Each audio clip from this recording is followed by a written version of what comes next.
Alright, well, I don't really know how this video is gonna go because I haven't really planned it out too well.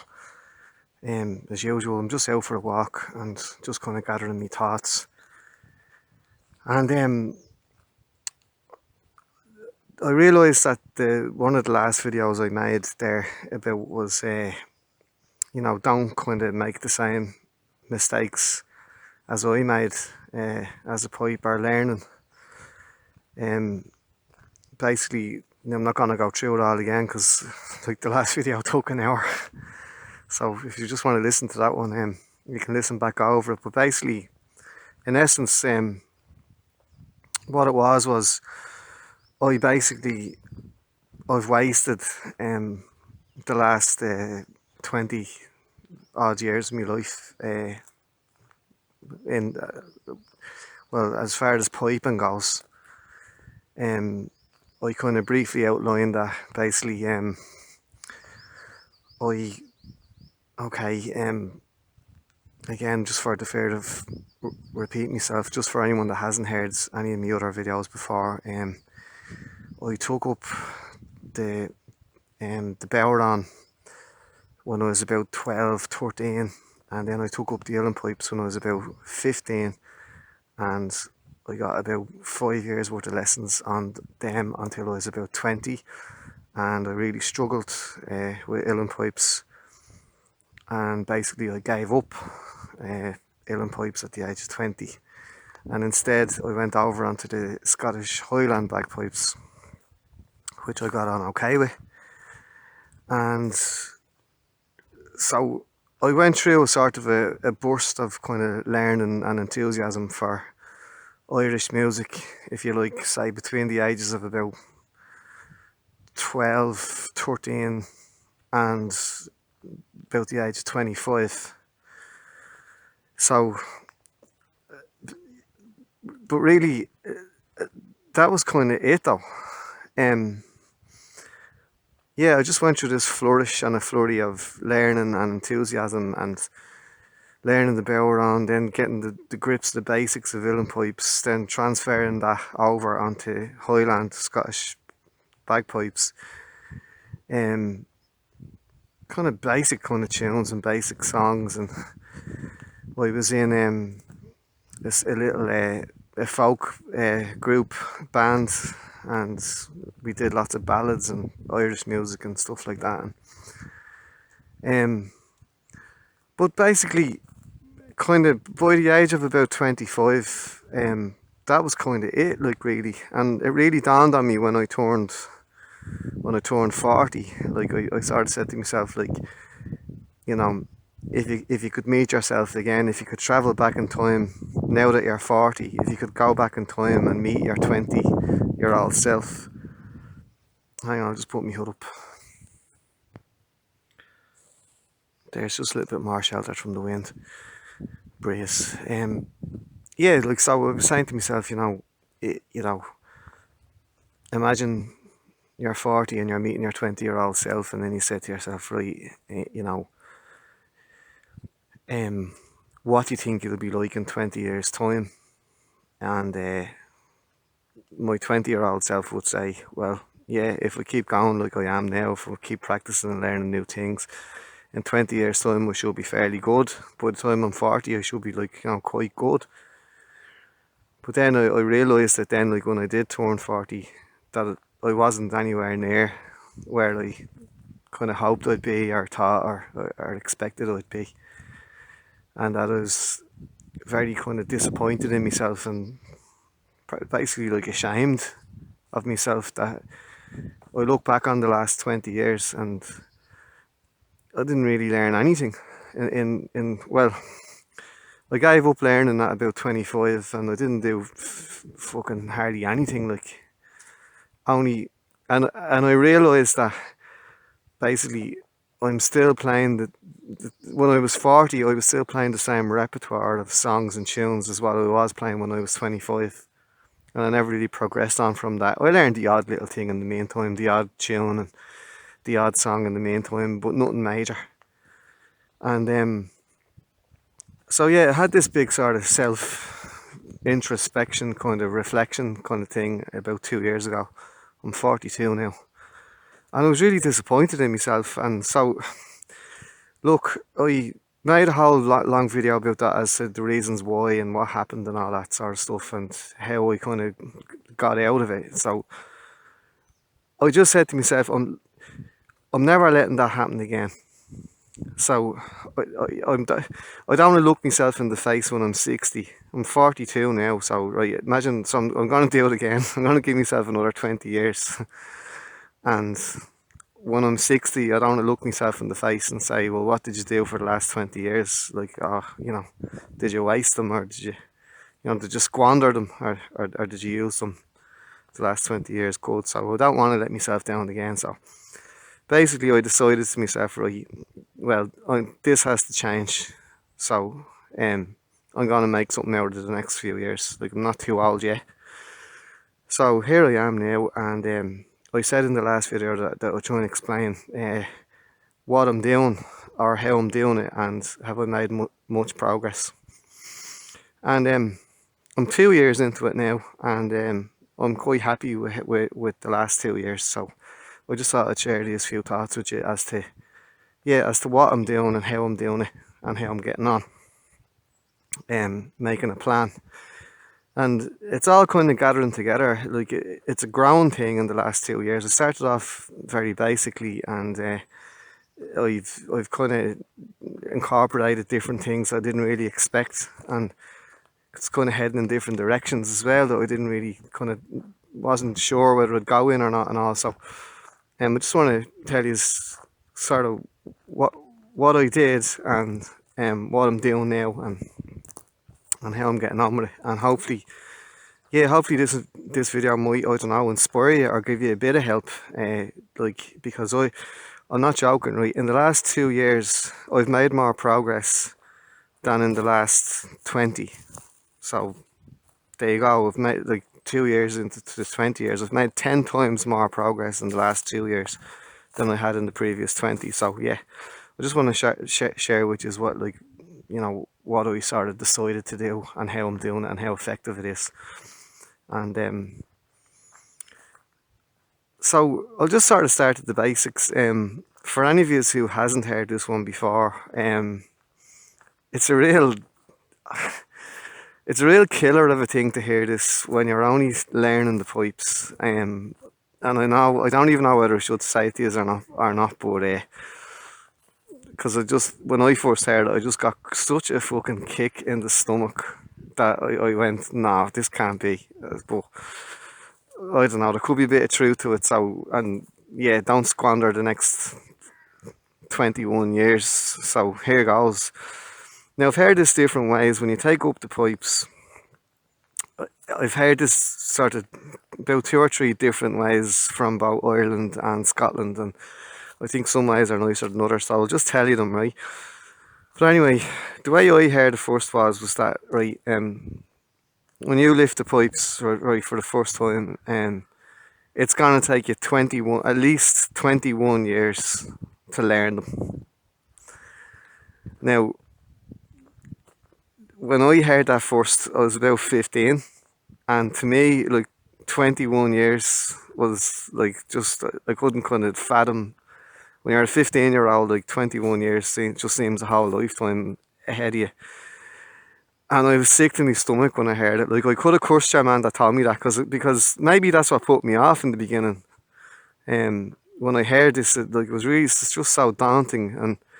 But now in retrospect, those 21 years have come and gone, and this is why I'm pissed off at myself, because I'm now better off really than I was when I was 20, 25 sort of. So anyway, here goes, this 21-year thing, right? And you might say that's all little bollocks, like bullshit, but like, there is a bit of truth in it, and I think I like tradition as well. So here goes, right? So the first way I heard that was, when you think in terms of uilleann pipes, it's kind of, you're kind of in 3 stages. So the first stage I heard of was, right, 7 years on your chanter, then 7 years with your drones, and then 7 years with the regulators. So, as most of you know, if you know anything about uilleann pipes, they're the kind of 3 stages of uilleann piping. So you spend your first, well, according to this one, your first 7 years on your chanter, which is your practice set, just, bellows, bag and chanter. Then after 7 years, you get kind of, once you kind of get steady and you learn a few tunes and stuff like that. Next thing is the big step is like get your drones. You can't wait till you get your drones. So then you add the drones to the bag and another 7 years with the drones, and then finally, now you're at it 14 years, and then you're ready for 7 years on your regulators. So, that was the first way I heard it. Then I heard another version. I think this version came from Scotland, which I thought was a lot nicer, and it was 7 years of listening, 7 years of practicing, and 7 years of playing. So I thought that was a bit nicer. The 7 years of listening and the 7 years of practicing, and then 7 years of actually playing, and then then there's your 21 years. Then you can say you're a piper or whatever. But I just thought it was interesting that they said it in Scotland as well. It wasn't just related to Ireland. So I was kind of thinking this over, like, and I do like tradition, and I do like kind of things like that, and like 7 is one of those numbers as well that kind of pops up in mythology, in Irish mythology. It's not as strong as, now we're not going to go into this too much because I will dedicate a whole video to this, I promise, and this kind of ties into my practice routine as well. The strongest numbers in Irish mythology is 3 and 9. So things happen in 3s and in 9s especially. 6 as well is a number, so you've got 3, 6 and 9. Now look, I know nothing about maths. I know absolutely fuck all about maths, and I never liked maths in school, but this really caught me somehow. And then 7 does come into some stories as well. So like when you hear kind of stories about like kind of leaders, like like sort of Cuchulainn or Finn McCool and the Fianna, these sort of warrior leaders, you'll hear that he killed like 7 times 7 warriors or 9 times 9 warriors and stuff like that. So 7 does kind of pop up like that in these stories. Like the number 7 seems to have a certain prominence, but especially the number 3 and the number 9, right, which I'll get to in a second. So anyway, I was just kind of thinking, so I don't think it's any accident that you get this 3 7s make 21, because there's your 7, okay, and then there's your 3, your number 3, which is, as I said, is always the stronger number. Like things like it goes back to all sorts of things. It goes back to like it doesn't even have to be Celtic mythology. It goes along in world religions. Like in China, I think the number 3 is extremely lucky. You've often heard people say in English like third time lucky. In religion, like the amount of times that the number 3 crops up in Christ's life is unbelievable if you are a Christian. And I will go into this in another video, but like just a few examples of it. Like, okay, like for example, like Christ is part of a Trinity, like so Father, the Son, and the Holy Ghost. He began his ministry at the age of 30, which is 30. Christ ministered for 3 years. Then he was crucified at the age of 33. There's 3 and 3. On the 3rd day he rose again. While he was still alive, he asked Peter 3 different times, "Do you love me?" But there was 3 different versions of love. And then later on in his life, like, well, when Christ was being accused, like, Peter denies him 3 times, then the cock crows 3 times, Judas denied him for 30 pieces of silver. When he was crucified on Calvary, he was one of 3. There was 2 prisoners on either side of him. So you get the picture. In Christ's life alone, the number 3 pops up. Like, it's really interesting. But I believe that it's not just within Christianity. I believe that it's throughout other world religions as well. And even in Ireland, for example, like in ancient Ireland, like these triads and trinities and kind of 3-faced gods, and like there's a stone head, like, for example, that's carved in stone and it has 3 different faces on the one head. And I believe that the pagan gods did things in trees as well. Like, I believe the cauldron, the Dagda, there's something to do with tree, to do with that. Ireland herself, like, is actually named after 3 sisters, 3 goddesses that were sisters. So Éire was one, Banba was another, and Fowla was the other. And in different stages of Ireland's history, we've been called after one of these 3 goddesses. At the moment, we're on Éire. But in poetry and stuff like that, and in ancient stuff, sometimes Ireland is referred to as Banba or else Fowla. But anyway, there's 3 sisters, 3 goddesses. So you get what I'm on about.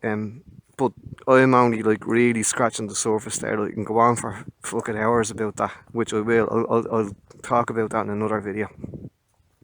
How the significance of the number 3 and the number 9 features in everything to do with life. And as I say, I hate maths, but anyway, it's mad. So anyway, I just thought that was interesting anyway, this whole 21-year thing. So even when you think about that, right, so I said 7 was a significant number in the mythologies. So, but then you've got 7 multiplied by 3, which makes 21 years. Like, but when you look at 21, 2 and 1 make 3. So we're back to number 3 again. Now, I kind of took something interesting out of all of that there has to be some significance with these numbers. So again, I'm not going to go into the whole thing of it now, but I gave you a little overview of it.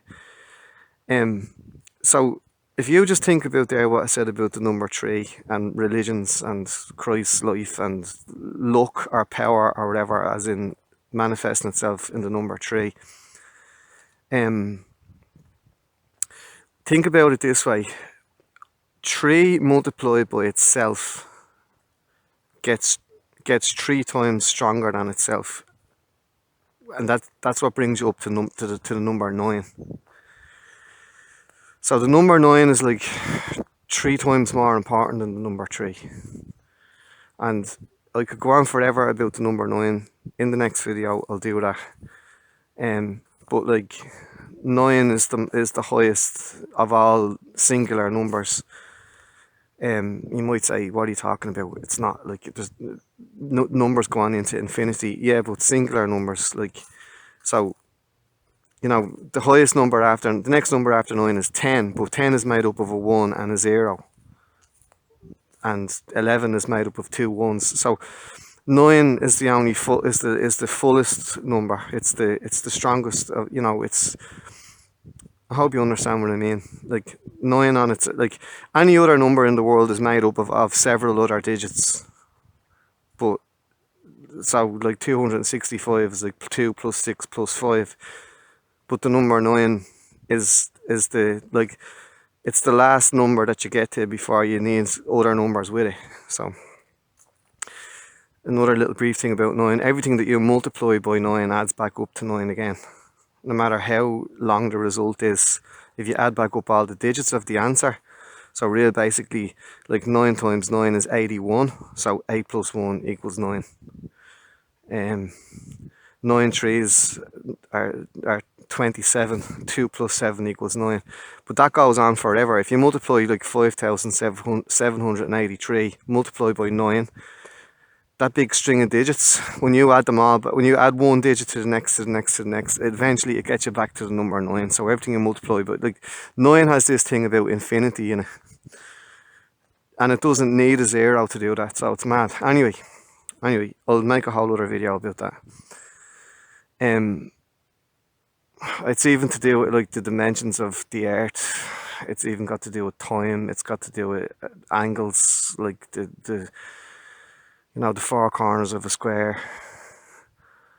There's like 45 degrees, 4 plus 5 make 9. There's a 90 degree, in triangles, like the sum of the three angles make up 9. It's endless.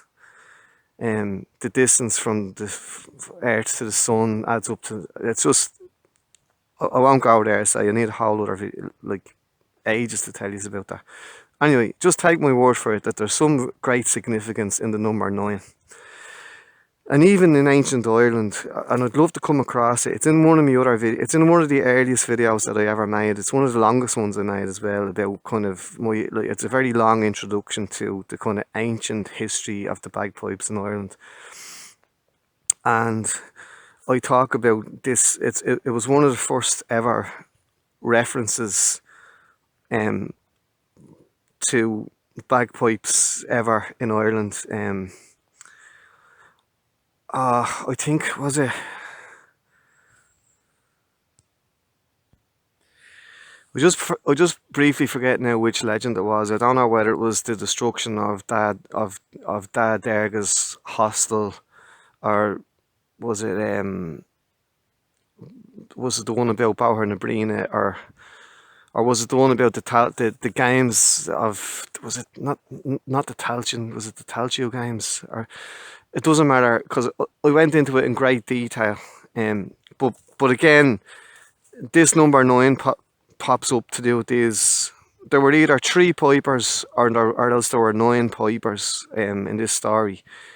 And even if there was 3 pipers, they'd like 9 sets of bagpipes, or they played 9 tunes, and the number 9 is real significant even with these sets of pipers in this early ancient legend. So look, if I think of it, I know I'm terrible for doing this, but like if I think of it, I'll put a link below. I know I'm always saying I'll do that, but I'll have to. So needless to say, the number 9 anyway is a really powerful number.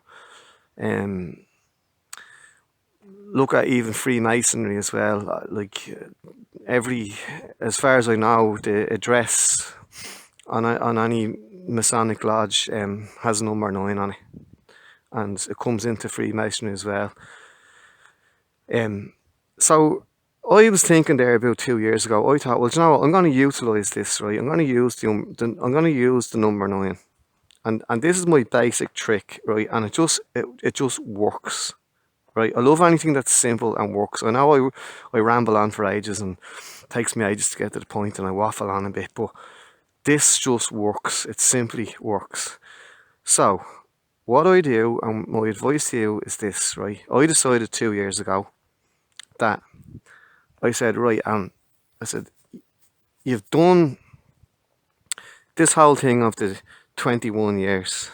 I thought to myself, okay, the first 7 years, my favourite version of that was 7 years of listening, 7 years of practicing, and 7 years of playing. That was my favourite version of that. So I just thought to myself, right, I'm going to be kind of good to myself. I've spent 7 years listening, easily. And I've also spent 7 years what we'll call practice. So I just thought, right, do this last 7 years. Give yourself this last 7 years, and spend the next 7 years like really practicing now and playing. And so at the end of the 7 years, you'll be ready to play at least. So I've kind of jumped ahead. Like I thought, look, I have kind of put in a bit of work down the years, and so I'm kind of jumping the queue a little bit. But I just thought I'd take the 7 year thing, right? So 2 years ago I started this, right? So what I just said to myself was, right, if I could just learn either one tune or one song in a month, by the end of the year I'll have 12 songs and tunes that I didn't have last year. 12. Now it doesn't seem like too much to do. And I thought a month is just a nice amount of time, 4 weeks or whatever, to spend, practicing something, getting it right. You're going to spend the first week or two just kind of getting used to it, and then you can spend the last week or two kind of perfecting it and yeah, mastering the song or the tune and doing a really good job of it. Now, look, I know for some people that's a piece of piss. Like, some people would learn a tune in a night and they'll have it for the rest of their lives. Like, or, they'd learn it just in a day's practice. But I'm not that good. So I need about 4 weeks to get something right anyway, to keep going over it and get it so that I'm happy with it. So I thought, right, I'll just do that. And then the trick was, here's where we get back to number 9. I thought, right, do it 9 times a day, right, over 9 days, right? Now, it doesn't necessarily have to be every single day, preferably if I could, but sometimes there's days where you don't get a chance to practice, or something happens, or you're away on holidays, or you have to go to a wedding, or you have to do something, and you don't get the chance to do it. But I just thought I'd lay down this really simple basic law, simple law, right? Do the tune 9 times in a day and split that into 3. So there's your number 3 again, okay? So real simply, just for example, do it 3 times in the morning, 3 times in the middle of the day, and 3 times in the evening. Now, it doesn't have to be in that, exactly like that, but just to explain it a bit simple. And you'll do it in no time, because an average tune or a song is only about 3 to 5 minutes long anyway. So if you go over the tune or the song once after another 3 times, right? So you're only spending between 10 and 15 minutes in that small session, in that first session of 3. So you're going to do it 3 times, right? And each tune is only about 3 to 5 minutes long. So you're going to be between 9 and 15 minutes doing this tune, say at breakfast time in the morning time. You don't feel the 9 minutes going, or 10 minutes or whatever you're at. It's so quick. You're there, you've just played it, it's for its 3rd time, and then that's it. Stop, have a break. That's it. That's what I do. And then I do the same thing later on in the day, and then I do the same thing in the evening. And then by the end of the day, I've done that song or tune 9 times that day. And it's like piss easy. And then I do that over 9 days. So effectively, I've gone over it 81 times after the 9th day. And as I say, it doesn't have to be every day in order, 9 times, 9 times. Sometimes I'd skip a couple of days. I don't like skipping days, but sometimes you just have to. But just in a nutshell, the whole thing is, right, I've just done this now 81 times. And I find, I can guarantee you, well, this is what works with me and for me, and hopefully it works for you too. By the 81st time, you have it. I have it. Whether it's a song or whether it's a tune or both, I know all the words of it, and I can also play it. And that's part of my thing now as well, is because I'm learning uilleann pipes, I want to sing and play the pipes at the same time, which is quite unusual nowadays. I believe it was much more common long ago that people used to accompany themselves singing and piping at the same time. Well, you don't really see that too much nowadays, and I want to do that, and I have been doing that. And you know what? I found it so easy, and literally it's true. And maybe there's that magic in the number 9 or the number 3. Maybe it's coming out in that special way. I don't know. But in my case, once I've done it 9 times 9, which is 81 times, I have it. And I have it for good. So I actually found that what was happening was I was quite easily doing one in a month. So I thought, you know what, you went I wasn't sure how I'd get on with it, so I just thought, right, you went a bit easy on yourself. So then I took on two, basically. So what I like to do now is I like to do a tune and a song. So a piece of music and a song, one each. And that's what I've been doing, and that's what I've done, and I've been successful with it. And so at the end of the first year, I got 24 basically down. And even look at that, like 24, 2 plus 4 makes 6. And didn't I say 3, 6, 7, and 9 are the magic numbers? But anyway, so in the first year of this practice, I was 24 songs and tunes better off than I was the year before. And then year 2, I got another 24. So there's 48. In the last 2 years, my repertoire has increased by 48 pieces now. A kind of a mixture between songs and tunes. And it's that basic, and it's that simple, and it just works. It just works for me. And now I get really enthusiastic. Like, I have a little notebook and a little diary, and I write down the name of the tune, and each time I do it 9 times, I add another 9 to it. And I love hitting the 81 because then it's like, oh yeah, you know, yeah, I know it now. And I've just found that, like, it's so simple and it just works. And my vocabulary is vastly improving.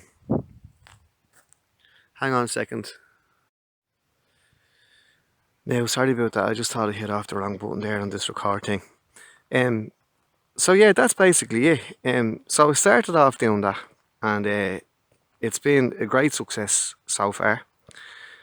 And for the second part of this video, we're at half an hour in now, so I was kind of looking around on YouTube for kind of just guidance, I suppose, as to, you know, how to, I don't know, tips for learning and how to learn faster, or is there tricks that I might, you know, that I might pick up that'd like make the best use of my practice time, or how to practice more effectively and efficiently and everything else. And I've come across this one fella that I would absolutely highly recommend, and I will, once I listen back over this, when I sit down to the computer, I'll put links to him. But just remember his name anyway, right? His name is Mark Morley Fletcher, and he has this this YouTube channel called Play in the Zone, and I have to say he's absolutely amazing. Right, I've been looking at him now for the last 4 months. So I started, this is March now, and I started just before last Christmas, around November, December, yeah, about November of last year. So about the last 4 months, and he honestly, he just does all these. Now he's dozens and dozens and dozens. His hours of like just totally, completely free tips, advice, really helpful information. And his videos don't go on for any more than about 10 minutes each. Most of his videos are only about 7 minutes long. And he has like a topic kind of for every kind of occasion, or every kind of question that I've ever had, or am I getting the most out of me time, or, as I say, how to practice a bit more effectively, efficiently. What should I be practicing? How long should I be practicing for? Should I vary it a bit? Should I, helpful tips and hints. And the whole brilliance of it is that it doesn't matter what level you're at or what instrument you play. He's not like giving lessons as in, right, here's how you read music and here's how you play A, B, C, D's or anything like that. It's nothing like that.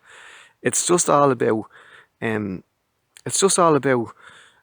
just giving you helpful tips and advice and hints, you know, that you can bring to your practice session, and whatever way you're taking lessons, or whatever way you learn.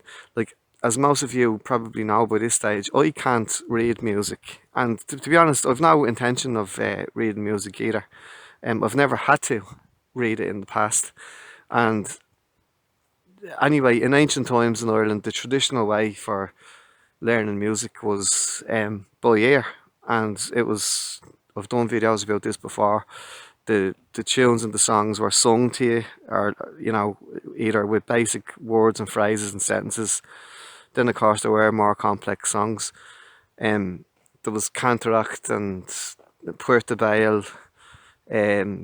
So it was lilted to you, and nobody wrote down Irish music until I think it was the late 1600s, and certainly into the 1700s. There was a real fear that Irish music was, was on the verge of dying out. That the older kind of bardic schools, especially the likes of the old piper, the old harpers, and the old pipers, these kind of wandering minstrel types, and that, like, there was a real fear that their music would get lost forever. So thankfully, people did write it down. But what I'm saying is, prior to that, we just all learned by ear. And sometimes I think when you write something down, it kind of sets it in stone. And, I done a whole video about this in Scottish music, in certain types of Scottish music anyway, in Pibroch. It kind of crystallizes it and fossilizes it, and it doesn't lend itself to kind of personal expression, or it doesn't really feel alive a lot of the time. It just feels just that this thing has solidified, and it's like unbendable and unbreakable, and you have to do it this exact way. And so I think sometimes writing down music can bring its problems, but like overall, obviously, I do think it's a good idea. If anything that preserves music is a good idea, but I have no intention of learning how to read music. I struggled with it. I think that's what put me off learning the uilleann pipes in the beginning. Was my first 5 years was the teacher kind of wanted me to learn. I understand why and all of that, but I don't know. I felt dyslexic when it came to reading music. Now I'm not dyslexic in ordinary reading and writing, but I did feel just at a complete loss. So that kind of put me off, and I think it set me back a lot. And in the end, I found that when I'd bring a tape recorder, and I had to bring a whole fucking big tape, it was like a ghetto blaster. It was like a twin deck. If anyone else remembers cassettes, like you'd a double decker kind of thing with a radio stereo thing. I used to bring that down in a bag, and I used to record my lesson. And I learned better that way when I'd go home, and I'd listen to the tape over, and I'd just repeat, listen and repeat, listen and repeat. And that's the way I still learn. So, sorry if I didn't say that to you as well about this when I go over the tune. All I do is, and all I've ever done since the beginning is, I listen to the tune or the song, and I play along with it. For years, I just used to use tin whistles. So sometimes it's a bit of a pain in the arse, because the tune that you're listening to isn't exactly in the same key as your tin whistle. So, like, sometimes it's not in a perfect D, or sometimes it's not. When you're listening to bagpipe music, like, the closest tin whistle you can get to that is a B flat, and most B flat whistles that I've come across aren't tunable. So you can get a bit of a problem there. Like, but I've modified. Well, first of all, I have a tunable D whistle. I have a tunable A whistle. In other words, there's a sliding top on it basically that you can play around with an inch or two to sharpen it or flatten it, so you will get it to blend. And I've modified a B flat whistle as well, so I can kind of mess around and get it. So all I do is I listen and repeat on a whistle. I don't like the practice chanter. I should have said that to you earlier. I don't like the sound of a practice chanter, a bagpipe practice chanter. I always thought it sounded like a goose with laryngitis. And uilleann pipers always learned on whistles anyway, tin whistles. So I kind of stuck to that. And just in the last few months, and I've done a whole other video about it as well, I eventually bought an an electronic chanter, which I never thought I'd ever get because I don't like anything electronic. I like wooden things. I don't even like plastic. So I like wooden things and like instruments and that. But this electronic chanter was a gift because A, it's tunable, so you can change the pitch. It's like any amount of instruments in one because it can go from like it can change keys. Like you can go right down to um down to the key of A or lower than A, then you could bring it up to A, you can bring it up to B, bring it up to C, bring it up to D, bring it up higher than that. So it doesn't matter what you're listening to, you can tune this thing, you can bring the pitch up or down to actually match. So it's called a Fagerstrom techno pipes. If you're interested in that, I've done a whole hour-long video on the benefits of it. So that's what I've been doing, that's what I've been practicing on. Mostly though, if I can use a tin whistle, I like to use a tin whistle. Oh, and the other thing about the electronic chanter, you can plug in headphones to it, so you can do it in complete silence, which is a total gift, especially when you're working. Like you can bring it into work with you on your break, you know, in the canteen or something like that. If you don't want to be annoying everyone else, like you can play it on the bus, waiting on a bus, or sitting on the bus, or sitting on the train on your way into work. So you can get like you can play it sitting up in the bed. I've often played it in bed at night with the headphones on, so like the missus can't hear it, and it's a gift. You end up giving yourself endless extra hours of practice time that you wouldn't have had. So yeah, I can't recommend it enough. Anyway, I digress. So yeah, so how I learn is I just listen, and as I'm listening, I'm playing along. So I have to say I'm listening to a tune or a song, have the headphones on, and I've a whistle in my mouth, or of that electric chanter, and I just move my fingers up and down the thing so as it matches until I get it to match. And that's how I do it. I should have said that earlier on.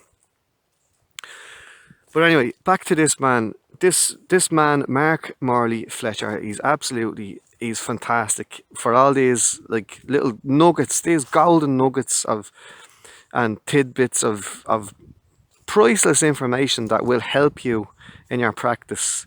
No matter what kind of topic that you can think of, you know, that maybe you're getting bored here, maybe you're getting frustrated there, maybe you think you're not making enough progress. I'll just give you one little tip, for example, that he says, and all this stuff is for free. He has hours of just free information. Now he does a course as well, and I am going to do it, even just as a way of saying thanks to him. He's I think he's got like 3 or 4 different courses that cover different areas. There's no obligation, you know, you're not expected to pay or anything until you actually do one of his courses. But just by way of saying thank you, I feel that I've learned so much of his videos that I'm just going to share a few little bits here, which is to help that like I'm just going to do at least one of his courses just to give him a few quid. They're not even all that expensive, just to say thank you for all the help that I've got. Now, as I say, I've only discovered him since just before Christmas. I think it was October or November I came across some of his videos. So Play in the Zone, I totally recommend you look it up. Play in the Zone, for all these different amazing tips about practice. So I'll just give you like a tiny little example of one thing that he said that helps your brain. It's all stuff about like the neuroscience of your brain and all of that. What happens. And so just one little tiny thing was, which I never knew about before.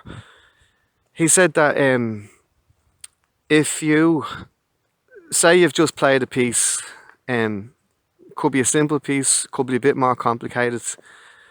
It doesn't have to be exactly right, but you're going through your practice and you've just gone over this piece. He said, if you just pause or stop, just maybe for like 1 minute, and you try to, and I've done this and I find that it's working for me. So what I do, the way I do it is that, as I said to you, I go over the thing 3 times, right? So I follow the tune or the song 3 times. I'm following it with my whistle or my electric chanter. And after the third time that I've listened to it is over, and you know what, I've made loads of mistakes, I've bumbled my way through it, especially early on. But the tip was, after you've done your little bit of practice, you just stop and you pause and you close your eyes. And you try to wipe your mind of what you've done, which is next to impossible. Because the tune and the song is like rattling around in your brain. It's still really fresh in your brain.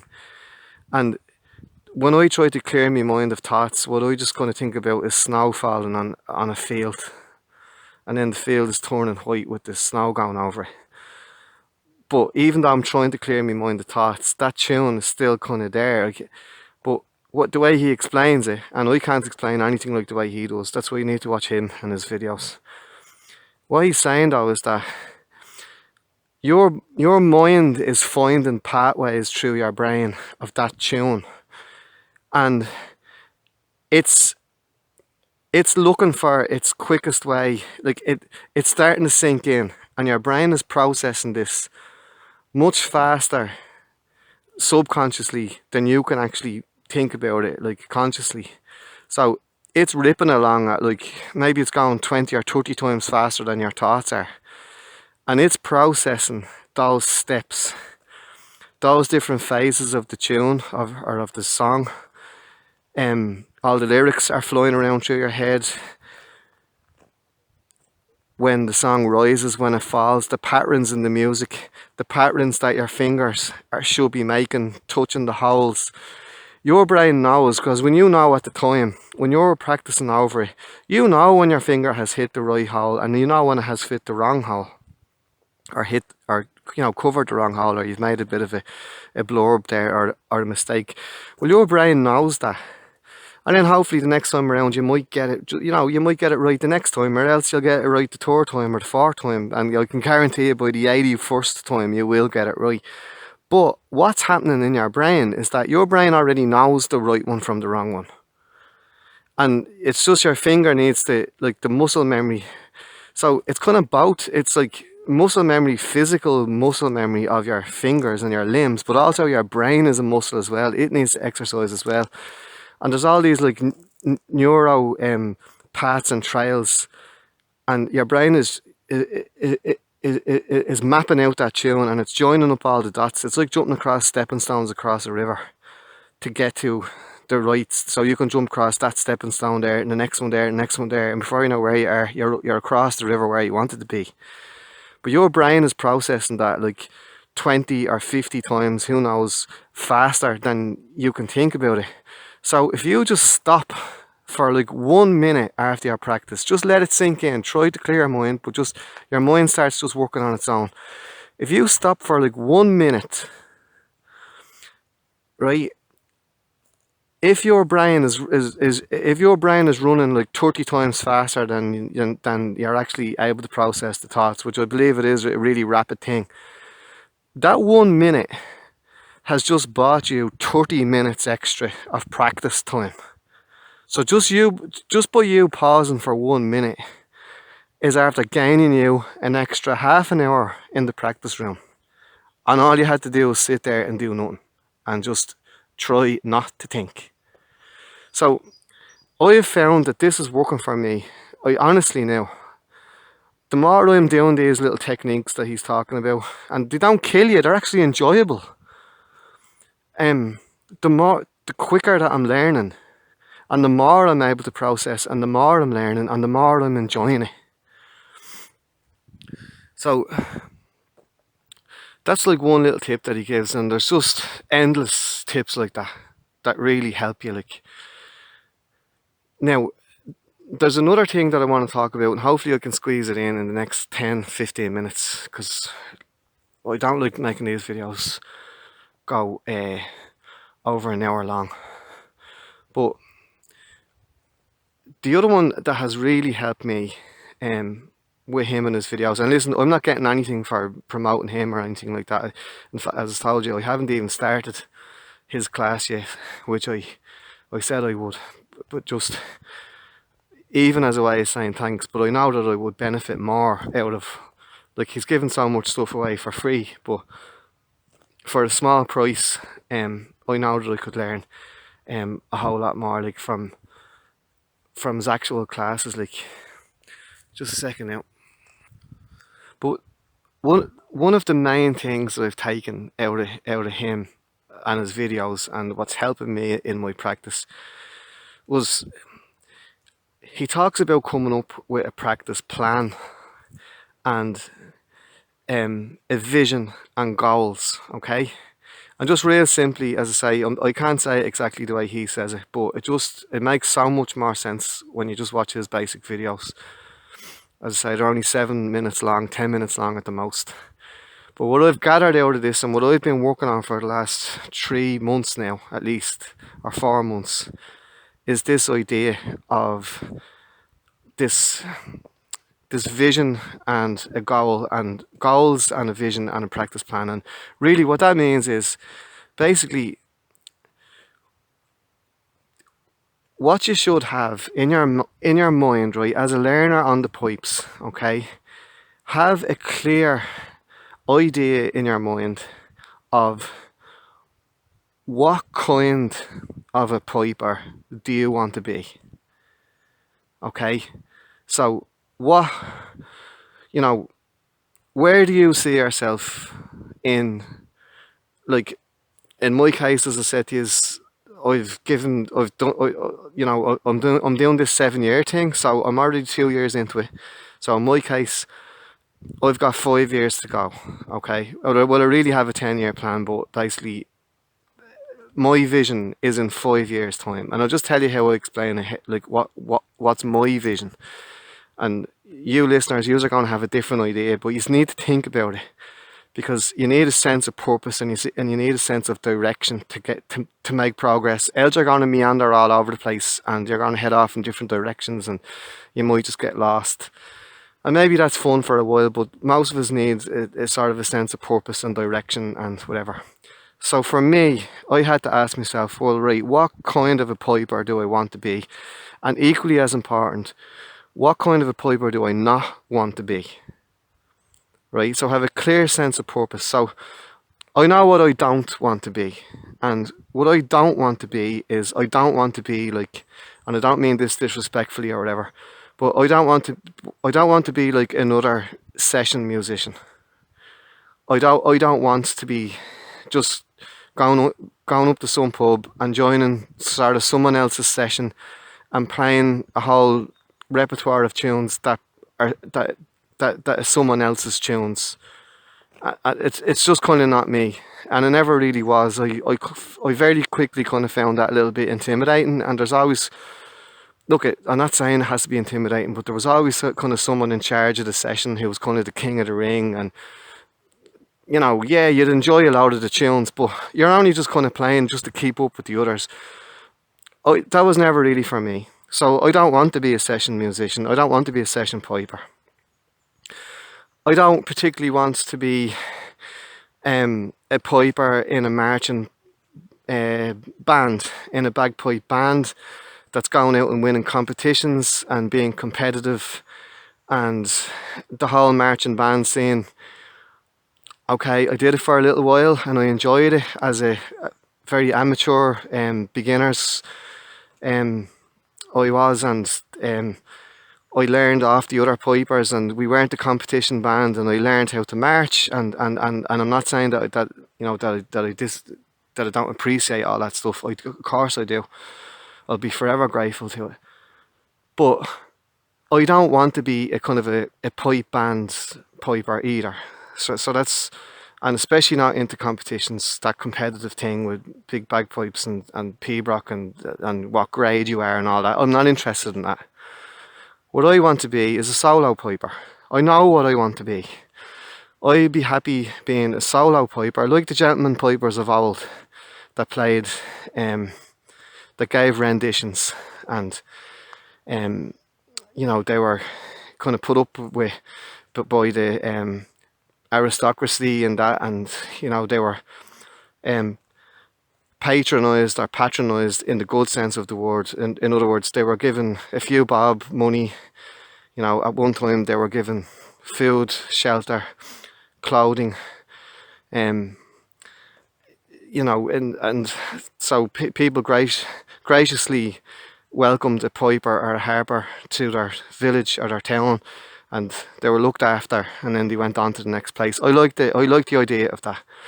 And in the modern sense, I know basically I could do that, as in I could play in pubs.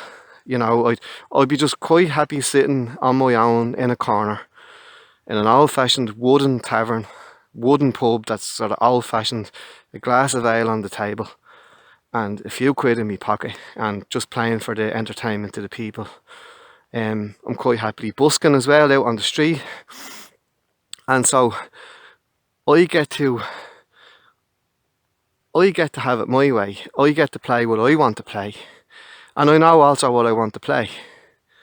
So my repertoire, what I want it to be, is I want them to be nice, gentle, easy, simple, but beautiful tunes and songs, mostly from the 1700s and into the 1800s. I like that old-fashioned thing. So I know what kind of a piper I want to be. I know where I want to be playing. In fact, I know the name of the pub. It's going to be the Chanter pub in Ayr in Scotland. I can see myself playing there because it was, like, it's the only pub that's left that dates from Robbie Burns' time, or Robbie Burns, the poet, the famous Scottish poet. And I could see myself tying in with it, like, say for example, a Burns night, and I'd be sitting in the corner, kind of, you know, as background kind of entertainment, and playing a repertoire of songs and tunes from those times, from the time of Robbie Burns, the poet. And so, I know what kind of a piper I want to be. I know where I want to be playing, and I know what I want to be playing, my repertoire. And this is all solely up to me, what I'm interested in. So what I'm doing at the moment, sorry, I'm walking up a hill, that's why I'm getting out of breath. So what I'm doing at the moment right now is I'm expanding my repertoire that suits that sort of scene. So I like kind of odd or peculiar or quirky kind of Irish songs, Scottish songs and English folk songs that we just hardly ever hear, or we don't hear all that often.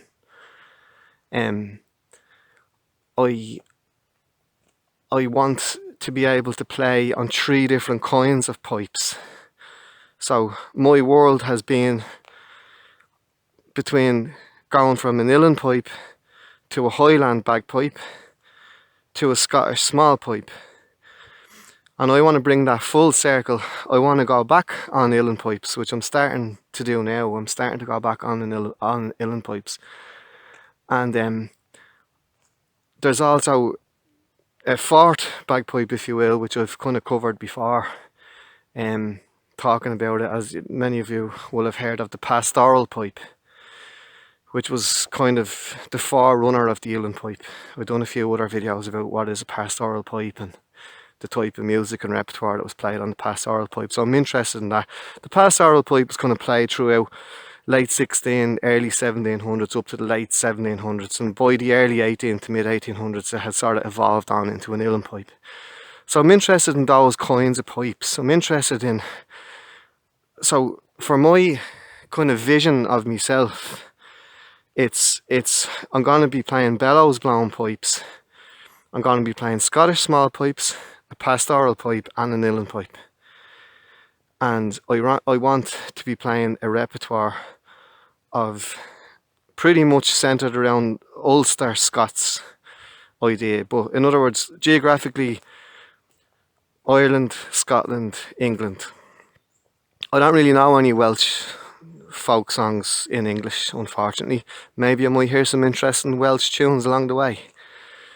So this is what I envision. This is my vision, okay? And then there's going to be stepping stones towards the vision, and those stepping stones will be more than likely, the kind of repertoire that I wish to have, the scope and range of songs between the songs and music and the tunes. And those are my stepping stones towards the vision. And I wouldn't have had all of this planned or in my head, or would have had no sense of direction, only for I came across this man, Mark Morley Fletcher, playing the zone. And I'm just sharing my plan with you. And just really briefly, seeing as that I'm going back onto uilleann pipes, there's aspects of uilleann piping that I want to know much more about. Like, I want to know about the previous great masters of uilleann pipes that everyone talks about that I don't know all that much about. So I want to find out more about Seamus Ennis. I want to find out more about Leo Rowsome, the late Liam O'Flynn, of course, but also maybe Patsy Toohey, who's older, from an older time than that, and a whole other aspect of piping, as in the piping of the travelling people. So I'd like to find out more about that, their styles, or what type of music was there. Is there even such a thing as a travelling style or a traveller style of music? Those repertoires of like the Dordan brothers, Johnny Dordan and Felix Dordan. I want to discover more about those two men, those two brothers.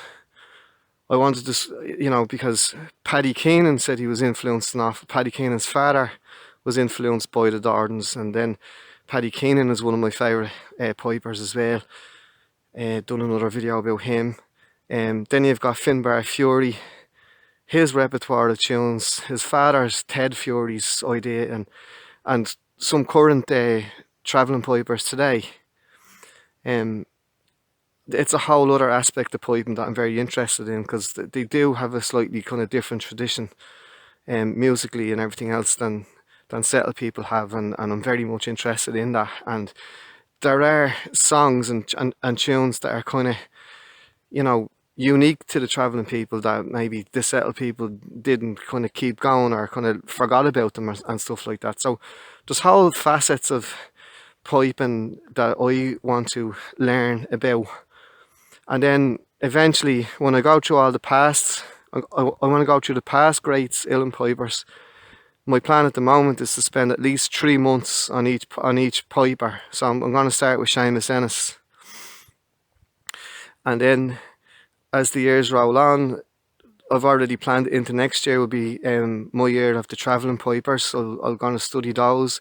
Then in year 3, I'll be into my own contemporary times, like the pipers that are still alive that I like. Sorry, I should have mentioned Paddy Maloney from the Chieftains. He's dead as well. And there's pipers who I like today, like Louise Mulcahy, Mark Redmond, Dickie Deegan especially. I love his style. So there's loads of contemporary pipers that I want to study, and and at least as a tribute to each time that I go on to another piper and learn about that person and their lives and the tunes they played and whatever like that, I want to learn at least one or two tunes belonging to those pipers that they played, that the recordings, and then that to add those ones I like, or ones that jump out at me or stand out. I love slow airs as well, especially. But as my tribute or my thank you to those pipers, I want to learn a couple of their tunes each, and then that adds to my repertoire again. So I have all these ideas, and I want to also do something similar in the Scottish sense. Like there's plenty, not plenty, but there are a couple of Scottish small pipers that I'm really interested in, that play this. Yeah, now I'm also interested in the Great Highland bagpipes as well. Like Pibroch is a whole thing that I want to look at as well. It's a whole subject on its own. I don't want to talk about Pibroch, but I'm thinking of Alan MacDonald. I love his piping. Ross Ansley, Bridge Campbell, especially Bridge Campbell. Like she's only a young woman, and my God, what a beautiful repertoire of tunes she has. She's so proficient on the pipes. Like, I love. She's probably my favourite of all the Scottish pipers. So what's actually fantastic about this is I'm building up. I am actually laying out my own curriculum. It's like as if I'm gonna go to music college and I'm gonna study exactly what I want to study and who I want to study. And I'm, each of these topics that I've just mentioned there is going to be another step another stepping stone towards that vision. And that vision is, what kind of a piper am I going to be? Where am I going to play in? And as I said, I'm going to be a solo piper, either sitting in a corner or I might be given renditions of maybe on sort of historic kind of themed nights. Like maybe when I go to Scotland, like there might be something that's maybe some pub somewhere or that's tied in with the Outlander TV series. I love that TV series because it's set in the 1700s, and I believe it's a great tourism thing for Scotland. So I could tie in with that. I could tie in with like Robbie Burns nights and things like that. And so I know what I want to be. I know what kind of a piper I want to be. I know what kind of tunes I want to have. I know what kind of songs I want to have. I know the people who inspire me, the the topics and subjects of piping that hold my interest. I want to know more about them and build up my knowledge, my background knowledge of the instruments that I'm playing, which gives me a much deeper interest actually in the instrument that I'm holding in my hand and in the tune that I'm playing. If I know I'm playing something that's 200 years old, when's the last time that tune was heard out you know, in some pub or some town in Ireland or Scotland or England that hasn't been heard in 200 years, like only for I'm sharing it. That's what I know what I want to be and the type of piper that I want to be. And I've learned this idea of goals and visions from this man, Mark Morley Fletcher. So check it out, Playing the Zone. So that's kind of my idea of what I'm doing, lads. That's how I learn the tunes, 9x9, and the songs. And what I'm thinking of doing, just to let you know how I'm getting on, is maybe every 6 months I might just put on a couple of tunes that I've learned in the last 6 months to just show you my progress. Because, as I said, I've done very, very little in the last kind of 20 years, like that I was ashamed of myself that I wasted the last 20 years not practicing and not learning new things and just going over the same old stuff over and over again. I'm ashamed of it. So I think what I might just do, as I say, as I take on this project, as I make out my own curriculum and I'm, lining up these goals and these as stepping stones to that vision. Because as I said, in 5 years' time, I want to be there. And there's so much that I want to learn in the next 5 years. Because basically, when I get to that 5 year point, that is the start of it. Because in another 5 years after that, which makes it 10 years from now, I want to retire. I want to retire from work, from my day job that I'm at now, and I'd love to go full time at this, a travelling kind of minstrel piper type of thing. And I'd love to take early retirement and really enjoy my music. And now that I've a few bob put by, or that this is like my pocket money, and it's like a busman's holiday. Like it's like just I'm totally enjoying myself. With my own hobby, and I'm getting paid for it, and that. So my 5 year thing is the start of all of this, and in 10 years time, as I say, I'd love to be able to just take it up full time and not have to like work again like in the day job. So I'll let you know how I'm getting on. I think about maybe in 6 months time I'll explain what pipes I'm playing, I'll explain some of the tunes that I've learned, and just to give you a flavour of how I'm getting on, because I'm starting again. I'm relearning the pipes, and and look, hopefully that was video was some inspiration to you, and But the whole thing of the sense of direction, you know, just to get to where you're going as quick as you can, like, and to make really fast progress, like, you need to know what kind of a piper that you want to be, what kind of repertoire do you want to have, and then what are the fastest steps then to get there? What do you need to learn from this to there, like, that will get you there quickly? As I say, instead of meandering off in all different directions and skirting sideways around the edges and thinking to yourself, oh well, there's 99 things that I want to do, I'll do a little bit on each of them, and then you get frustrated because you're not making any progress. No, line them all up in order of priority. If you've got 99 things to do, well then put them in order.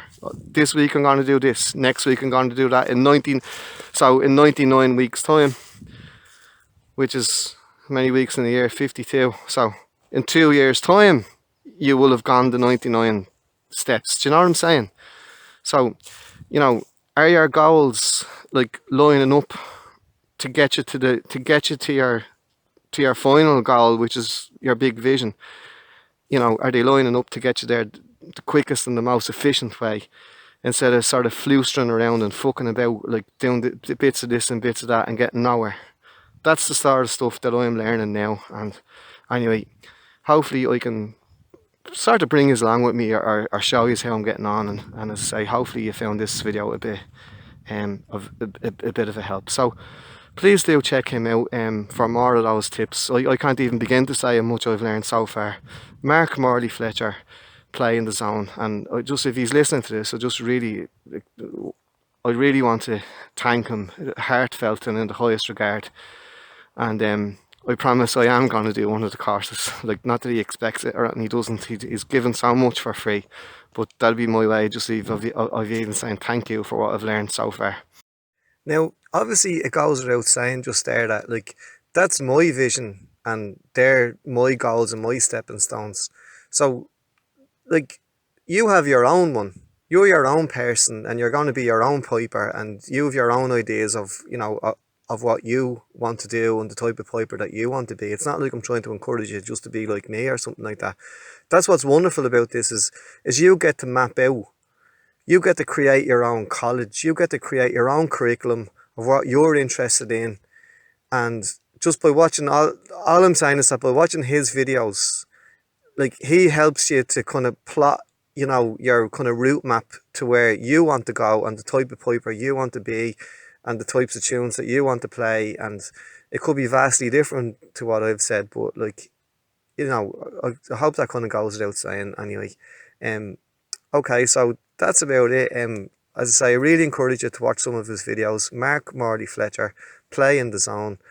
And I hope you enjoyed that video and you might have got something out of it. And yeah, I'm sure I will do a recap in 6 months' time, and I'll do them every kind of 6 months. So, and you can have a look at my progress. I'm learning all the while now. I'm relearning everything.